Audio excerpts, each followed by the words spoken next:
how to fix GTA 5 textures not loading problem. Easy and quick. If you want to fix this problem, it's easy. All you need to do, just right click on GTA 5, then click properties, and after that click compatibility mode, and then go to change settings for all users.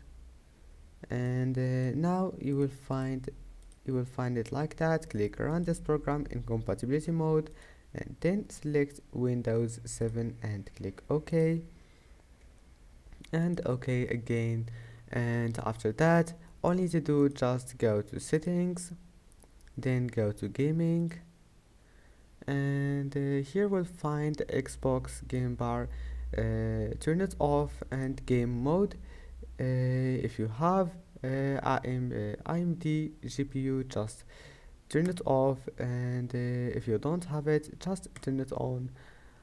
And that's it. I hope that can help you, and that's it for today's video. If you like this video, don't forget to like and don't forget to subscribe, and thank you for watching this video until the end, and see you in the next video.